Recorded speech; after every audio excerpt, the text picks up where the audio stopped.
Ja, grüß euch benannt. Und einen Sakrisch-Gurden. Jetzt Kasperl. Leid, das wird ein kurzes Video. Ich dachte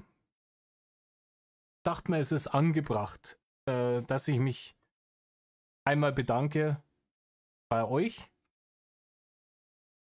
bei dieser großartigen Community, kleinen, aber feinen Community von nicht ganz 6000 Leuten, die mir hier treu zuhören bei dem Stumpfsinn, den ich da so ins Internet raus schwadroniere. Ich habe im letzten Jahr einiges an Umwälzungen gehabt in meinem Leben und ich habe generell natürlich, wie jeder von uns, auch gespürt, dass was man für den normalen Lebensunterhalt braucht, alles sehr, sehr, sehr teuer geworden ist, gerade so in den letzten 4 Jahren. Ja? Und ich hatte befürchtet, dass mir wirklich viele Leute abspringen, wenn ich den Kanal monetarisiere, vor allem weil ich immer gesagt habe, dass ich das nicht tun würde. Und wirklich, ich habe natürlich Abonnenten verloren, aber wir halten uns jetzt bei knapp über 5800 Abonnenten. Danke dafür. Danke, dass ihr mir die Stange gehalten habt. Danke, dass ihr fleißig meine Videos schaut. Ich habe auch Kommentare schon gelesen, Leute, die gesagt haben, für dich mal extra den Adblocker raus. Vielen, vielen, vielen Dank. Ihr ermöglicht es mir damit, dass ich mir ein bisschen was dazu verdiene, um ungefähr auf dem Stand von vorher zu bleiben.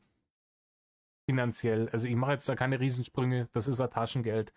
Aber einfach um mehr oder weniger den Wohlstand von vor 4 Jahren halbwegs zu halten. Und er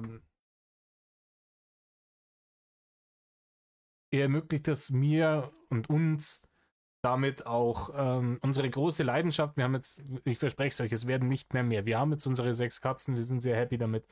Die fühlen sich bei uns wohl, die kriegen alles, was sie brauchen. Wir geben mehr Geld für die aus zum Essen als für uns. Und ohne euch und ohne auch die Tatsache, dass ich eine relativ gute RPM habe, für die Leute, die es nicht wissen, das ist diese, wie viel Kohle du pro 1000 Aufrufe kriegst. Und das kommt unter anderem durch eure vielen Kommentare, das viele positive Feedback, was kommt, die wirklich hohe Watchtime. Ne? Viele Leute von euch schauen sich gerne meine langen Videos an. Die großartige Like-Rate. Ich habe, glaube ich, kein Video auf dem Kanal, was unter 93% Like-Rate hat. Sowas sieht YouTube natürlich gerne. Das mag der Algorithmus, der läuft ins Wasser im Mund zusammen. Und deswegen wirklich von ganzem Herzen ein herzliches Vergelt's Gott. Und hoffentlich noch auf eine lange Zukunft, die wir hier auf diesem Kanal miteinander nach Feierabend Spaß haben können und wo ich euch hoffentlich unterhalten kann, zum Lachen, zum Schmunzeln bringen, vielleicht ein bisschen vom Alltag ablenken. Und ja, Mad Love.